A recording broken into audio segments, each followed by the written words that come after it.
countdown has begun.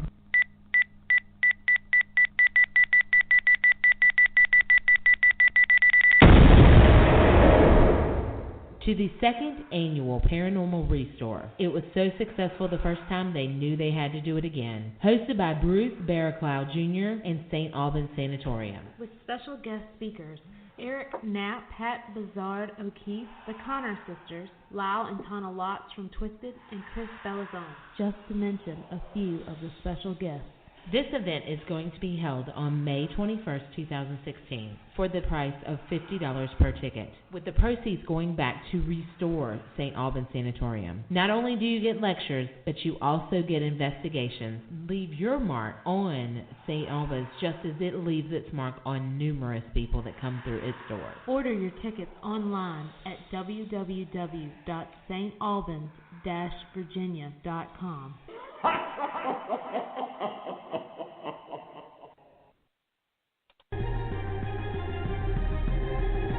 Welcome to Within the Chaos with your host, Rodney Shortridge, and co-host, Robin Dalton.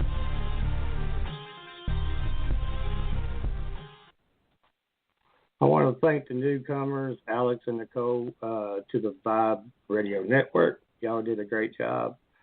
You can listen in by calling in to 516-387-1922, or you can go on to the Vibe Radio Network website at blogtalkradio.com/Vibe Radio Network. From deep within the heart of the Appalachian Mountains, I'd like to welcome everyone and thank you for listening in Within the Chaos. My name is Rodney Shortridge, and I'll be your host tonight, along with my Lost in Space co-host, Robin Dalton. Hey, y'all.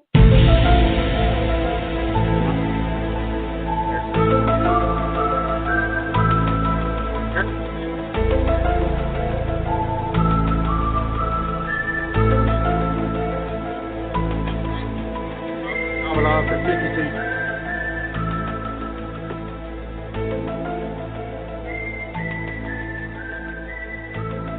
And I think that was louder than what I expected. I hope I didn't blast everybody's ears with that one. Sorry. It's fine, it's okay. It was loud. Even for me, I pulled my headphones back and I'm like, damn.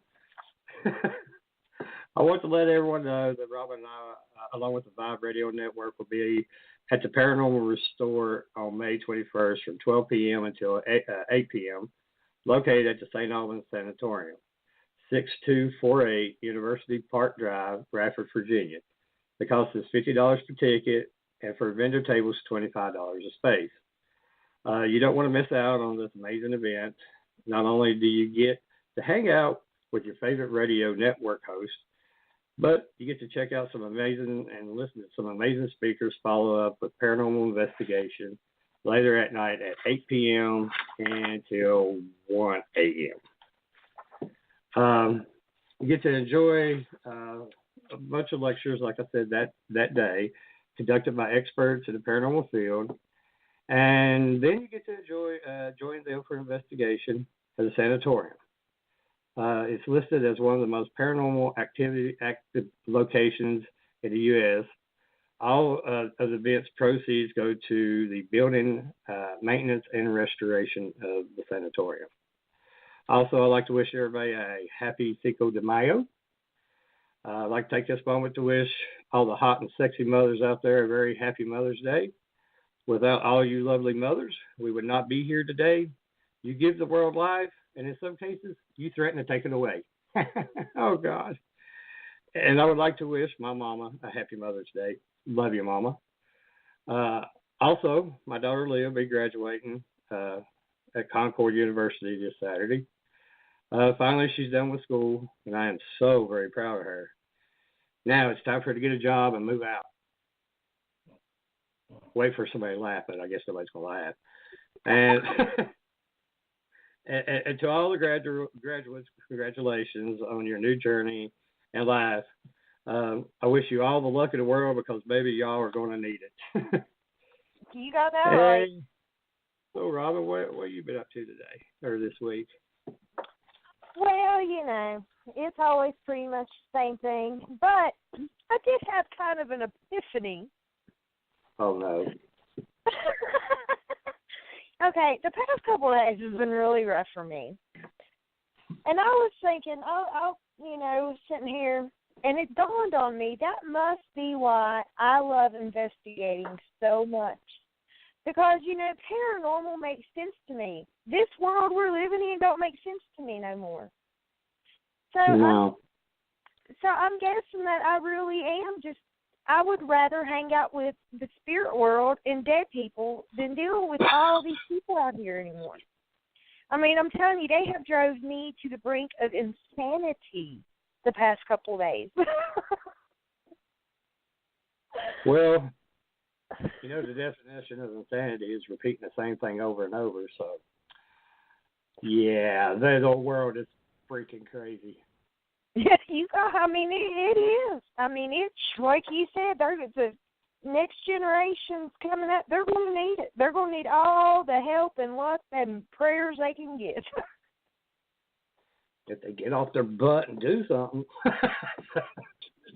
I'm telling you, it scares the hell out of me. It terrifies me what it might be, when my grandchildren or great-grandchildren eventually come along and are trying to grow up in this crazy, chaotic world. It just scares me to death.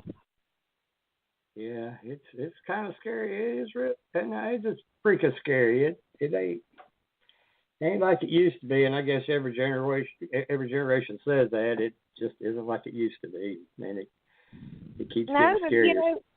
People will say, have you lost your mind? Are you crazy playing with the dead? You shouldn't do that, blah, blah, blah, blah.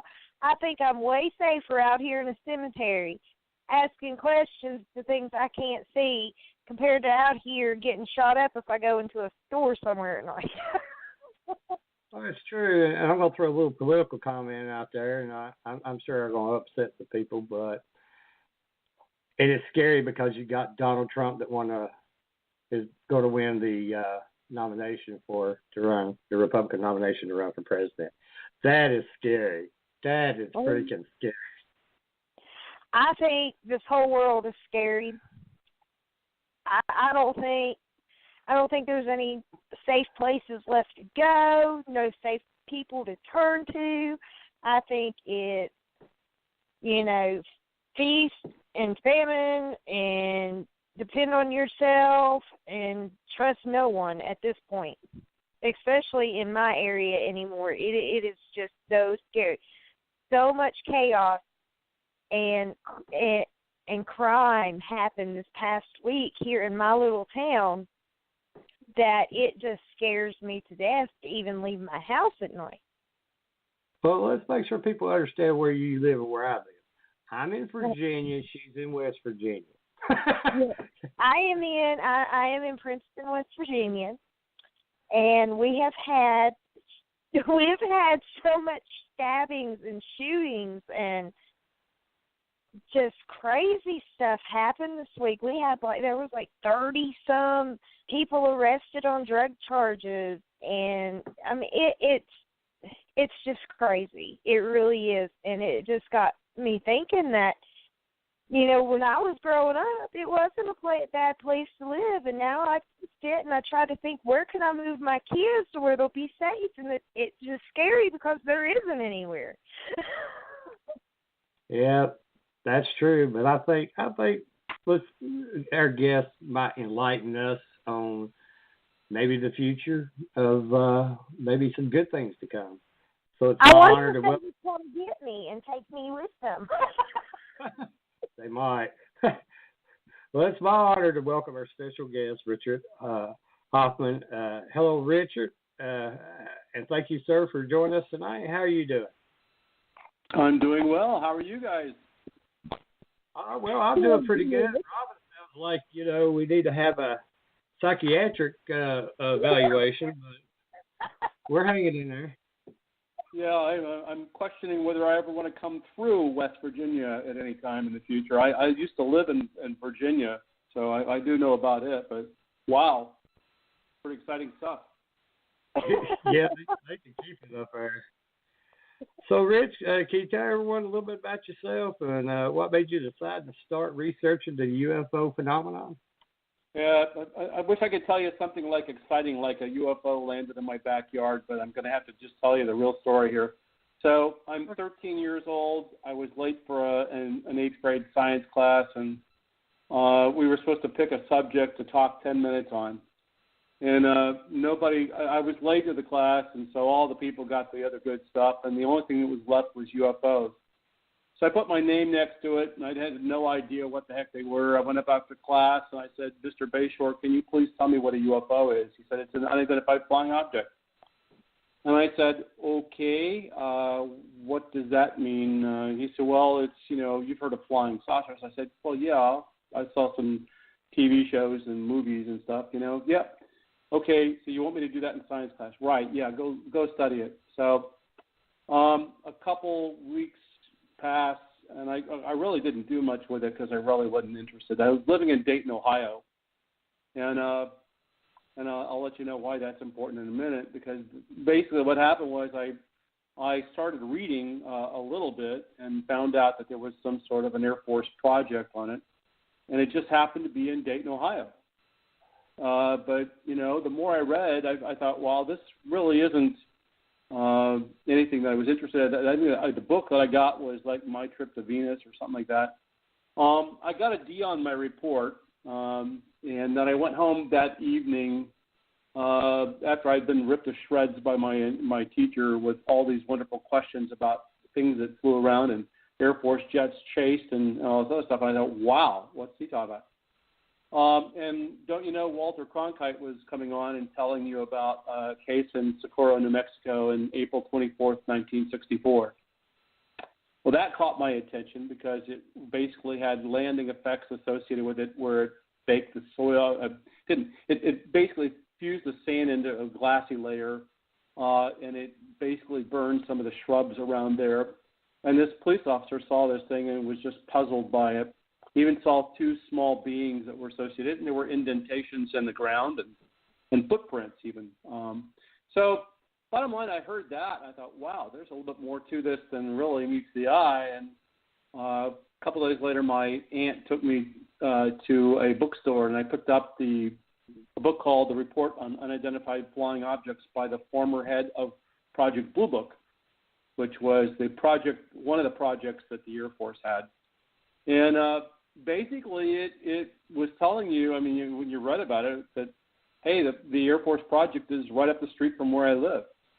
And you can imagine that, a 13-year-old, and I was just always big on curiosity. And so I got hooked, and I haven't stopped with the subject since. Right after that, I suddenly just began engrossed in learning everything I could.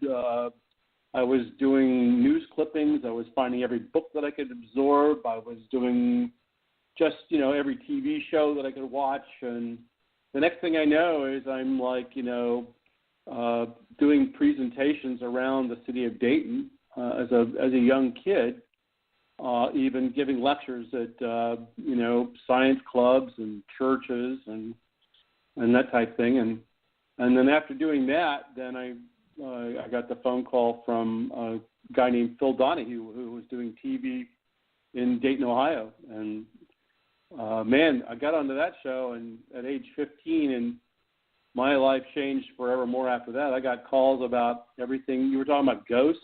I was getting everything from ghosts to Bigfoot to UFO cases to everything I was getting informed about. So that's kind of like my story. Oh, cool. Well, I understand you're in MUFON.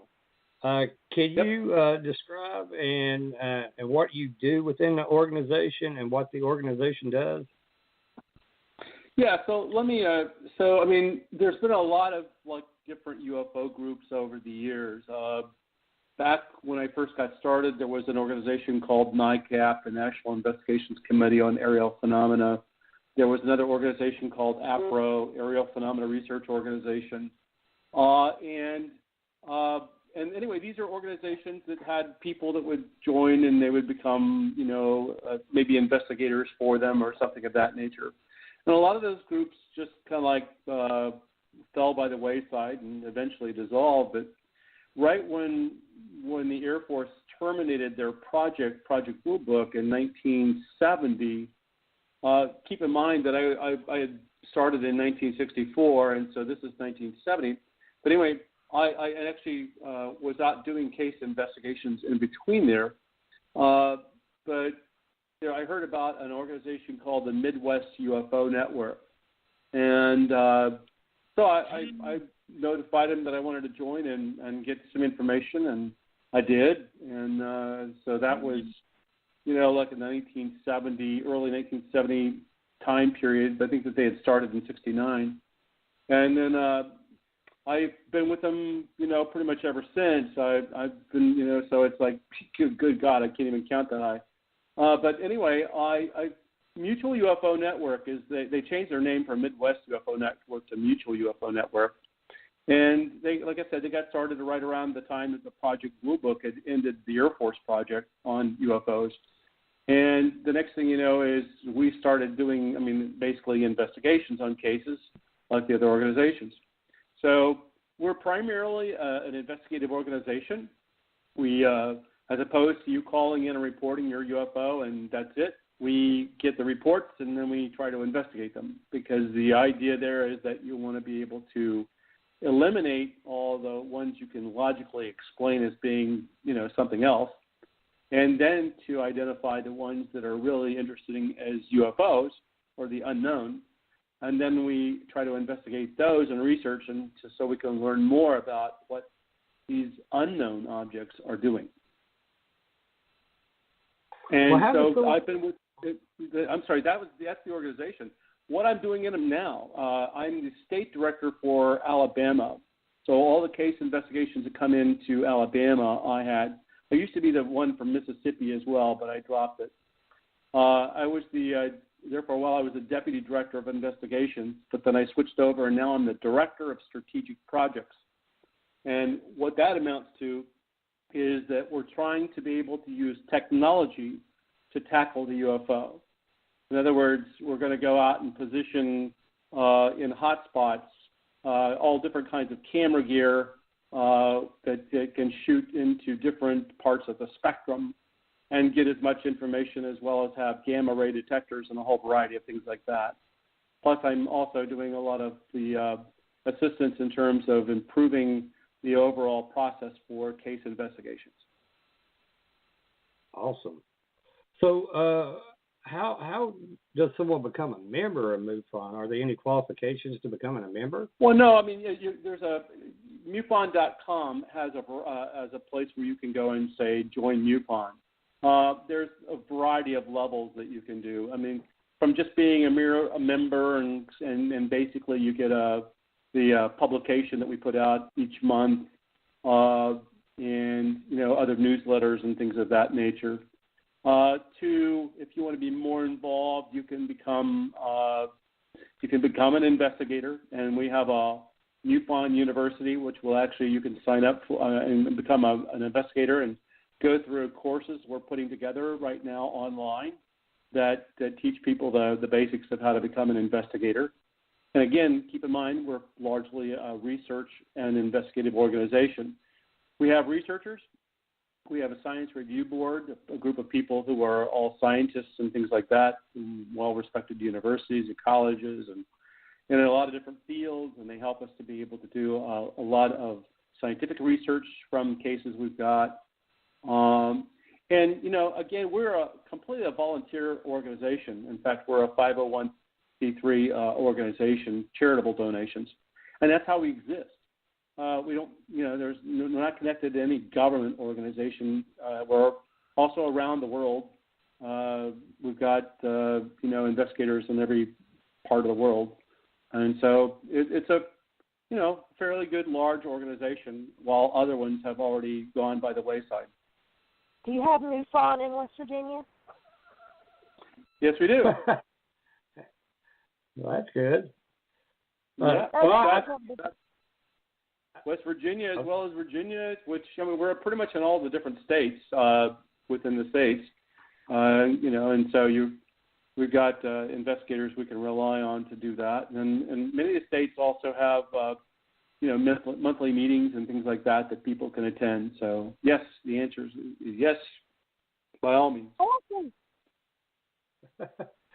Just not your part of West Virginia, Robin. Well, I always got to leave my part of West Virginia anytime I want to do anything. But I'm hoping that in the future, if, we can get things calmed down in this area, that maybe I can bring some positive attention to this area as far as what we do and stuff like Rich does, and maybe, bring in a little something positive and give people something to do besides kill each other. That's true. Well, I know you mentioned the Blue Book project a couple of times. Can you explain that or describe what Project Blue Book is? If I can say it, blah. That's all right. Okay. So, the Air Force had a variety of projects from the time that it got started into the UFO field. In 1947, when the Kenneth Arnold sighting took place in Central Washington, that kind of triggered a whole response, along with that and a whole bunch of other sightings that came on the part of the Air Force being quite concerned about what these objects could possibly be. And at that time, they were the Army Air Force yet. They hadn't become the Air Force until later in September.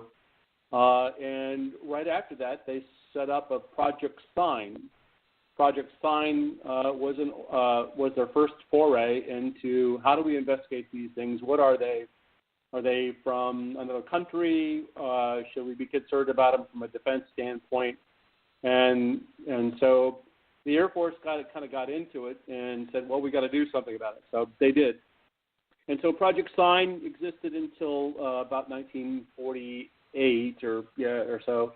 And what you had there was that they came up with what they called the estimate of the situation, which basically said we looked at all these cases and we basically feel that they're interplanetary spacecraft because we can't say that they're belonging to any technology on Earth. And so this estimate was passed up to General Hoyt S. Vandenberg, who was at that time in charge of the Air Force. And he basically said, look, I don't buy that, and basically rescinded the whole program or that project. And, and then so a little bit after that, there was another project that got started called Project Grudge. And Project Grudge, where they kicked out all the people who believed that there were interplanetary spacecraft, brought in a whole bunch of people that would be a little bit more scientific, hopefully, but yet they had more of a bent toward it being something else. Well, UFOs didn't stop coming, and they were coming in mass. In 1952, there was what they call a flap year. That's a large concentration of sightings, and that, even in 47, you had the large number of sightings. Anyway, you had these periods that you'd go through in the Air Force project, and then they abandoned Project Grudge, and then there was another project called Project Twinkle. Project Twinkle looked at these mysterious green fireballs that were seen in the southwest part of the country, and they did a research on those. And then, lo and behold, they said, well, we've got to do something because we really didn't get any answers from all these different projects. And they created a Project Blue Book. That was the code name that they used. And that started in 1952. And it ran from 1952 up until 1969, in effect. And then they closed Project Blue Book. But over the period of time, they investigated something like about 12,000 cases. Out of the 12,000 cases, there were about 701 that they could not explain.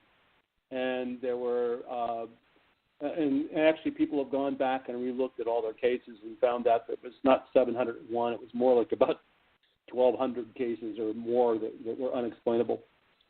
So that was, and then the Air Force ended that project.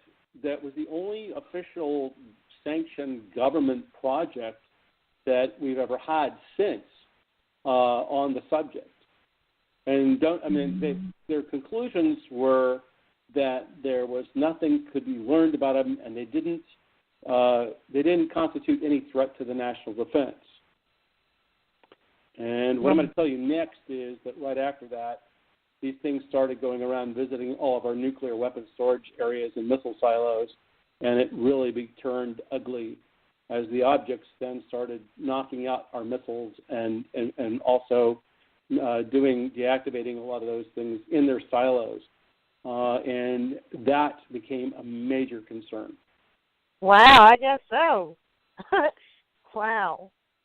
Yeah, well, and they went beyond that and visited all the nuclear storage facilities in other parts of the world, including Russia and the UK. Gee. Well, I know you also serve on the Science Review Board's Top 10 Case Review Committee. Could you explain to me and others exactly what that is, what you do? Yeah, so Robin, what we have is a situation where we go through the cases. We get typically in MUFON, we'll get about it varies between 700 to 800 cases roughly a month that come in. And wow. Out of the, yeah, and then so you're talking, in the tens of thousands each year. In fact, let me just go back for a second. All those different projects that I just mentioned, during the whole time that they were in existence, from 1947 to 1969, they only received 12,000 cases. We receive about 12,000 cases a year. Jeez. And the biggest challenge you had with the Air Force project is, first off, who wants to call the government? So there's a problem in the sense that they didn't get a lot of reports, because most people, even now with our situation, is the majority of people don't want their names mentioned. They don't want to report. In fact, it's believed that 1 out of every 12 sightings around the globe are reported, or 1 out of every 12 are reported, and 11 of them go unreported. Wow. So if you think about that in the context of us getting 12,000 cases a year, and then that's only 1 out of the 12 that I'm talking about, there's a lot of cases going on. And there are many, many of those. And in fact, that's typically about 30% that we can't explain. And if you had, some way of knowing about all the classified flights and various other things, you might be able to explain some of the other ones. But that's kind of what it's about. The Science Review Board, though, is what we do is we go through we split up the cases each month. And we go through and we look at them and we come up with what we consider to be cases that might be good nominees into the top 10 for the year.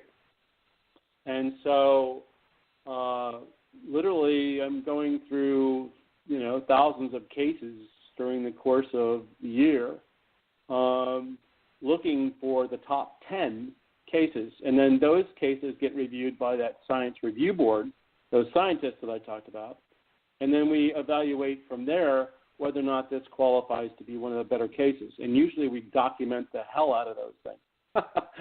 Wow.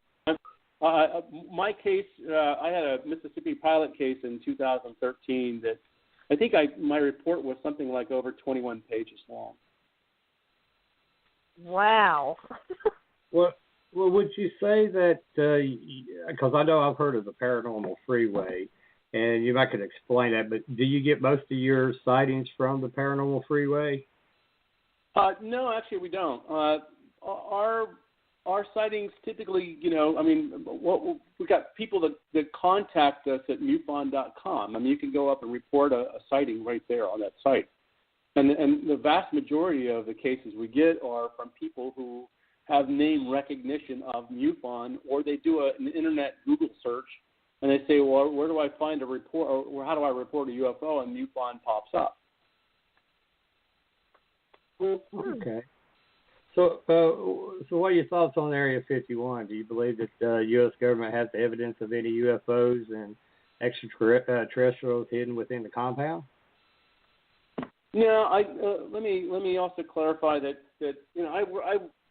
you might not know it, but I'm a defense contractor. I work for the Army Material Command, which is, by the way, is the corollary to the Air Force Material Command that used to have that Project Blue Book. Right. When you work on military bases, and I've been to a lot of them, they have their mission is to build weapon systems and or help keep us in the fight, if you would. And the vast majority of these bases and things like that exist are doing they have a lot of test ranges. They do a lot of testing. My God, they're flying something newly developed that the R&D shop did. And, when you're out there trying to build, for example, even during the Cold War, when you were trying to fly and take off and you were building the U-2 spy plane, you certainly don't take it off from the city of Washington, D.C., okay? You're going to take it off. You're going to take off and test fly this thing in desert ranges and areas where you don't want the public to know about it. Why do you want to tell your enemy what you're building? True. So the idea is that you go out and you get this area out in the middle of the desert that used to be also a nuclear testing site where nobody wants to go. And you build an area out there where you can do all these like special flights, and you can test these things. So you can do it in secrecy. And so they're attempting to protect our country by developing that, and you can't go anywhere else on the friggin' planet to go and to do this because the populations around the world are just increasing. And I'll tell you this much, and if you really think that we aren't, that we don't have spies living among us, you're grossly wrong. So we've got spies that are out there all the time that are taking information that we come up with, sending it off to the Chinese or somebody else, and the next thing you know is that they're building the same thing and they didn't have to spend any money on R&D. Yeah. Right?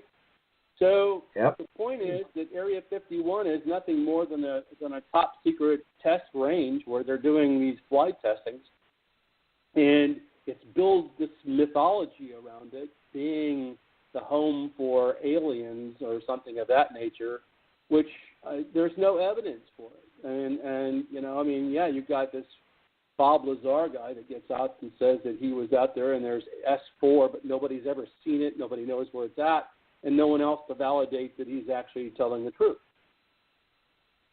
Right. So my point to you is that Area 51 is what it is. It is a test range. We have now got to the point where we've developed aircraft and various other kinds of craft that look like, smell like, and sound like UFOs. They're quiet. They're stealthy. They're doing the whole 9 yards. And that alone, gets reported many times as being UFOs because people aren't used to seeing that without propellers, So that's the gist of it. Are they some of the with some of the cases that is reported to MUFON? Do you believe that what is the best proof that you all have received of any UFO activity that someone's reported in? Well, let me explain to you this way. I think what there has, if you took a look at just the sheer volume of cases that are out there that have already been written up about them. First off, MUFON's got probably about 70,000 cases in them. Okay, so it's got a database of about over 70,000 cases. And if you look at the Air Force projects and all these different organizations that have been out there over all the years, there are so many excellent cases that would boggle your mind. And I'm literally telling you that we've had the most credible of all different kinds of people and all different kinds of jobs, including, astronauts and you name it, who have all seen and chased and reported these things. And it's extremely serious in terms of the context. Even if you looked at all of the government documents that you get through a Freedom of Information Act on this subject, you see how very seriously that they treated the subject. So I guess what I'm trying to get at is MUFON's got a lot of excellent cases in it. We have had excellent cases in it. There are cases like in 1976, the Tehran-Iran incident, where you have an object that comes down, two F-4 jets are scrambled to it, and they go out and they try to shoot it. They try to do all that. Their systems go dead. Their navigation systems go dead. Their missiles go dead when they get behind it. And let me also clarify that Defense Intelligence Agency, who is charged with being our intelligence for all the defense, had looked at the case and said it was the most compelling UFO case in their minds ever done. So there are extremely excellent cases of everything from objects firing at us launching missiles, firing and knocking them out of the skies, to objects that are seen to disappear and all the people on board watch it as that happens, to objects the size of aircraft carriers and being tracked on 2 radar stations as well as being seen by the aircraft. Okay? There's just so much. There's so much evidence that you have to really go out and spend time reading this stuff and learning more about it, because the cases out there would knock your socks off, and they already have proven that there's something there. Okay, without a shadow of a doubt, there's something there. We just need to get over it, accept that, and just now try to figure out what the heck these things really are. So. Okay, cool. Is there any credible evidence that we or any aliens may have made contact, and if so, with whom? Well, and let me just address that, because, defining contact. Well, okay, did we go out and have handshakes with them or something of that? There are so many cases on record of, even the Roswell case, okay? So the Roswell case you mentioned in 1947 involved the crash of an object, at which point, what you have is beings that were found dead, with the exception of one, and the individual claimed that he was talking with the being. You've also got throughout history a whole bunch of other cases that have happened where people have come across landed UFOs and they see beings and they might wave at them or something like that. Is that contact? Sure. In Papua New Guinea, you have Father Gill, many, many moons ago, where, it's not like these people watch television and they get the idea of UFOs or something like that, but yet here's this whole group of people in Papua New Guinea that are they're watching an object, and they wave at some being that was on the side, and the being waved back. You've had alleged now, we can't verify it, but alleged encounters that suggest that there were even landings where you had even President Eisenhower who goes out and allegedly meets them. Again, alleged. We don't have any proof of that. There are just countless cases of abductions that are out there where people are claiming that they're being abducted. I could call that contact, and whether these, there are many of those cases that we can explain away, but there's many of them that we can't. And some of those that we can't explain away are pretty incredible, in which there's contact. And so, Betty and Barney Hill case in 1961, that's contact. So it's not like we've had any landing in downtown D.C. and they landed on the lawn out there at the and announced here they are. But let me clarify to you that there's been probably there are a lot of countries around the globe that have had other kind of encounters where again, it's not like that they're down here saying, "Hi, I'm here." They seem to be very elusive and aloof, and they don't seem to want to announce where they're, readily where they're from. Or we don't at least get that. Could there be contact with us from a military standpoint behind closed doors? Sure, that could also have happened, but we'll just never find out about it. Right. So, it sounds like it's a lot of kind of like what we go through a lot with the what ifs, and even with evidence, you're always going to have somebody who's going to question it and tear it apart until you have that solid proof. But also, with our cases, we always have those ones that stand out. Are there any UFO cases that have just been too amazing or funny to believe? Too amazing or too funny to believe? Well, yeah, you get. I mean, there are some just you don't know whether they're hoaxers or what, but there's obviously some that are pretty funny that you run across.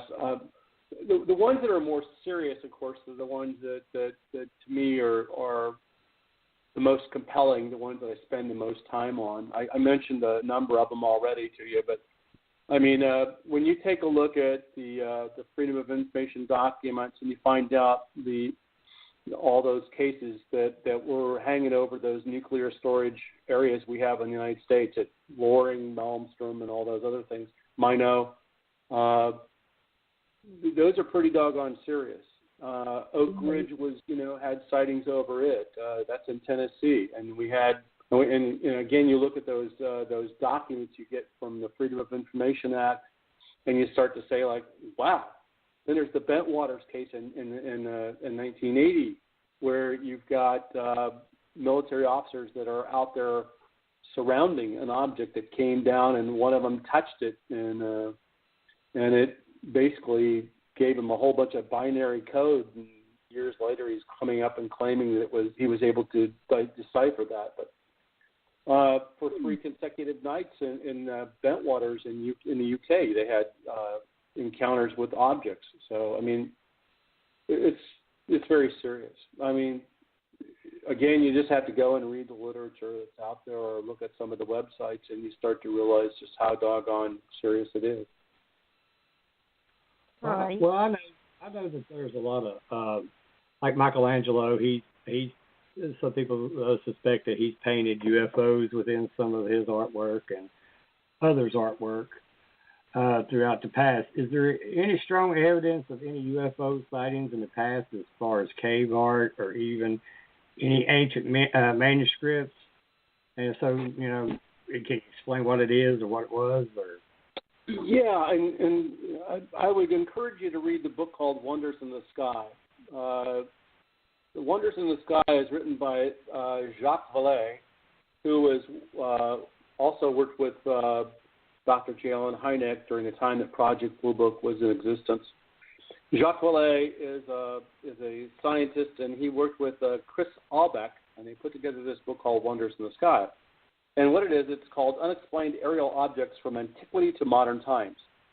They went through and basically they got people who are reading multiple languages and going through ancient manuscripts and finding out all these different encounters with objects that seem to be like that they might be unknown, like UFO types of reports.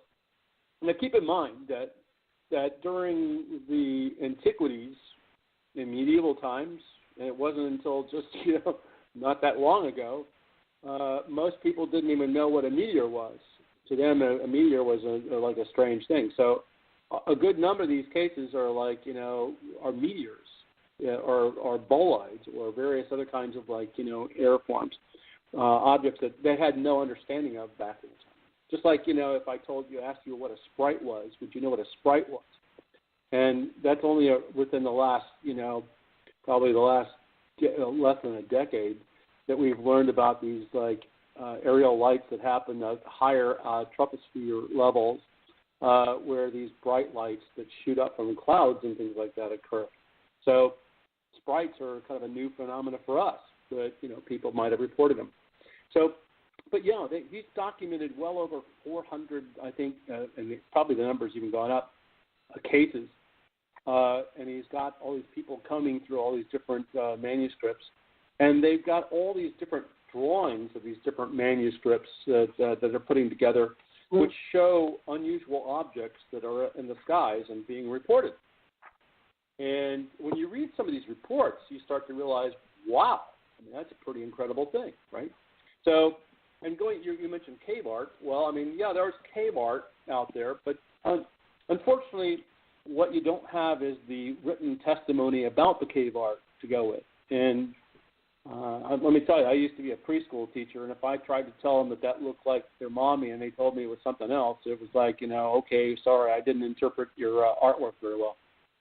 So we have the same problem with cave art because we might interpret it as being one thing and somebody else interpreted it as something else. So that's a hard one to go with. But these cases I'm encouraged about because they're actually written accounts with art. Right. Well, let me ask you this. If and when do you foresee full disclosure of any UFO activity from either NASA or the governments of the world?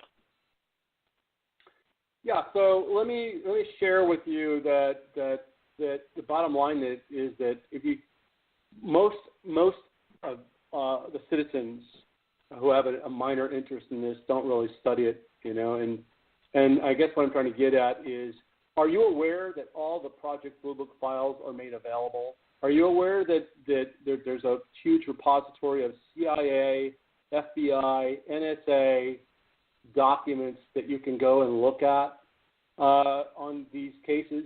Or are you aware of the fact that almost all the other governments of the world have released thousands and thousands of cases that are out there all online that people can go and look at? And the general response is that nobody seems to even know because they haven't even looked into that. So, when people tell me that they want disclosure and then they say that they haven't even bothered to look at what already is out there that's released from the government, by the way, then I've got a problem with that. Right. In 2007, France released 16,000 cases. In 2008, in 2011, Britain released theirs. 2009, Brazil, Russia, Sweden came up with 18,000 cases. 2010, New Zealand released some. 2012, Germany did. So you have all these releases of case files. And there's the Freedom of Information Act. Do I believe that the government's got the magic answer? The answer to that is I really don't believe that, because everything you read in these documents suggests that they had no clue what they were either. Right. So do I believe that NASA's going to somehow at some point say, hi, they're here? First off, I don't believe that they're going to do that, and I think it would be very foolish that they did it. And the reason why I say that it would be very foolish, because that now says, well, wait a minute, I've been lying to you for the last how many years? Right. And where do you think that the government's ever going to say that they admit to lying? Never. That ain't gonna happen. Okay, so I'm not going to hold my breath. I've been at this thing for 52 years, and over the 52 years, people have told me that we're going to hear some sort of news announcement or some sort of like that, and it hasn't happened in my 52 years. Well, what do you believe that UFOs are, and why do you think there's been, over the past few years, recent years, there's been so many more reports and sightings? Okay, well, let me also clarify that we're seeing reports going down, not increasing. The other thing is that what you have is a situation. Well, what you asked me, let me go back. What do I think that they are? I wish I could answer that, because they wouldn't be any more UFOs than they are now. I mean, they would be IFOs, because I could explain them. We have had, as I've mentioned before, had these things around us throughout history. Even if you read the Bible, you could see that the Bible's talking about mysterious beings that are called angels or spirit. I mean, you see all these different, like, clouds descending on top of mountains and stuff like that. Detached voices.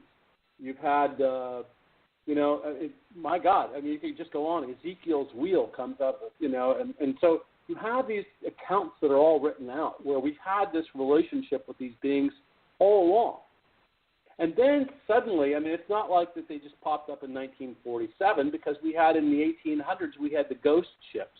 In 1930s, we had these strange objects that were seen over, like, in Britain. Actually in 1909, they had what they called the scare ships in Britain. And then you had, during World War I and during World War II, you had objects that were seen in the skies. And then you had ghost ships in 1930 in Norway, over 448 reports of them up in there. So they've been around a long time. Right. They come into the radar scene, and the United States gets involved in it in 1947, but they had been around for a long time. And so they finally get a project because there were a large concentration of sightings at that time. Well, what else was going on? We were also detonating nuclear warheads and various other things in the skies and in the water. So guess what? We live on a planet we call it Earth, yet only 3/4 of that Earth is water. So why are we calling it Earth? We should call it water. That's good too. And what can you do underwater? We know less about what's underwater than what's on the moon. And so consequently, you could conceivably have an advanced race or something of that nature living and having lived in the water all this time, hiding in plain sight, popping up out of the water, going up above us, and flying around us and doing all that stuff. And we start detonating nuclear warheads. Guess what? That's a little bit of a concern about where they're living, right? Exactly. What? So now they come up out of the water, and eventually they go around and start deactivating nuclear missiles and missile silos, right? So, yes, they're trying to stop the destruction of this planet because guess what? They're here too. Mm-hmm. That's a good point. That kind of leads me into my next question about ancient aliens. I mean, do you think that they may have had some hand in the evolution of humans? Well, there's. Let me put it to you. They could. In fact, there's some indication. If you have abduction cases where they're picking up people now and allegedly doing things to them, and it looks like it's a genetic manipulation that's going on, where they're trying to create some sort of a hybrid race, and that's what you do. That's what you get when you look at that big strange blob called abduction cases. Then, if that's true, then they've had this relationship with us for a long time. It's very likely that they have interacted with us. And I'm not going to jump out and say that they're going to use, you have an advanced race that flies around in craft that's probably a lot older than we are or something of that nature. And then now they're going to use stone to go build things? No. Okay. So I don't get into a lot of the ancient alien kind of speculation stuff because I really don't, just because you have these perfect rocks that seemingly fit together and things like that, it could be that I think that we're pretty smart people, okay? I think that if you looked at the Library of Alexandria that unfortunately burned down, and if you were to read how smart we were from those books and scrolls before that, you'd find out that we're pretty doggone smart people. And I think that we don't give ourselves very much credit for that. And I think Atlantis may play into that. I mean, your thoughts on that? Well, I mean, again, it's like one of those things where we haven't found Atlantis, but it's very likely, that it's possible. I mean, we already know that there are these. I've been over to Santorini in the Greek islands and things like that, and here's a whole island that used to be in existence where it had, these ancient peoples on them that looked like that they were pretty smart people and that completely gone, as a result of the entire mountain blowing up. So there are catastrophes, and I think that over periods of time we've had many other catastrophes that on this planet, and to me it's conceivable. It's very conceivable that you've got more advanced civilizations. I've often been curious that every culture on this planet seemingly looks up toward the sky as being the place where their gods come from. So, I mean, it doesn't take too much rocket science to say that there's something possibly to that. Right. So for the remainder of 2016, do you have any big projects that you or MUFON are working on? Do you have any plans coming up? Yeah. Well, first off, let me tell you. I mean, I'm going to be actually speaking at the symposium in Orlando. We have the MUFON annual symposium in Orlando, Florida, August 26th through the 28th. And I'm doing a presentation on a case that I was a part of a team and to investigate. And we spent over 2 years analyzing a Department of Homeland Security leaked video of an object that we can't explain, and it was filmed in infrared video, and we broke it into 7,000 frames and analyzed all the different frames, and we've looked at it. It's the most unusual thing you probably have ever seen, because it looks as though that the object circled the airport in Aguadilla, Puerto Rico, and this is in 2013. It's at night, and it looked like it circled the airport, and it goes back and goes into the water, and you see it moving underneath the water at the same speed it was in the air, and then it comes up. Looks like it comes up out of the water and then splits into two identical shaped objects. Huh. Okay, so if you go to the following website, which is Explore, EXPLORE, SCU.org.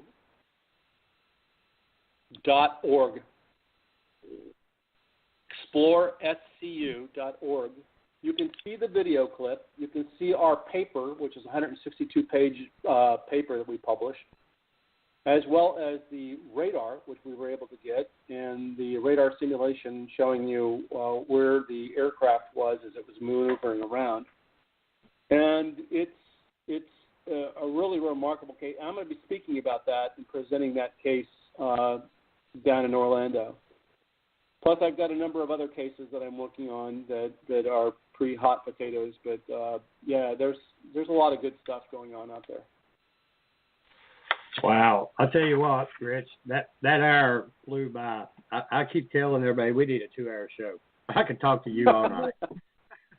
I got you. I understand. If I can, here in the future, I'll get you back on and we can continue this discussion. But I want to thank you for coming on the show and respect for the job you're doing. You know, we appreciate it. And, again, we thank you. Well, thanks for having me, and it was nice being on with both of you. I appreciated it very much, and I look forward to doing it again. I could just talk about this stuff forever. Remember, I had 52 years. How am I going to tell it to you in 1 hour? I know. I believe me, I could sit and listen, sit by a campfire and watch the sky and just sit and look at the sky with you and just be amazed. Yep. Well, keep looking up, my gosh, and you know. Okay, buddy. You too. And there again, I appreciate you coming on the show. You have a good night, sir. Thank you, Rick, so much. Take care, Robin. Bye now. Bye-bye. Well, that's it for us tonight. I want to thank Rich Hoffman for coming on the show, and to thank everyone that took the time to listen and take part in our show. I'd like to give a big shout-out to Vibe Radio Network and to all the first responders and our men and women in armed services. Thank you all for your service. Our next guest for Thursday night, May 12th, will be Rhonda Claudel. She's the author of 9 paranormal fantasy books, so turn in next week to another exciting show at 10 p.m. Eastern Standard Time. Until then, be safe and have a good night. Good night, y'all. Hi, this is Maury Moreland Morrison, here to tell you Geico has more than just great savings. Much more. Yes, while Geico could help you rack up more moolah faster than you can say metamorphosis, they've also been the fastest growing auto insurer for more than 10 years. That's more like it. Furthermore, Geico has fast and friendly claim service. That might seem like an oxymoron, but it's not. All the more reason to say no other auto insurer has more than Geico. Geico. Expect great savings and a whole lot more.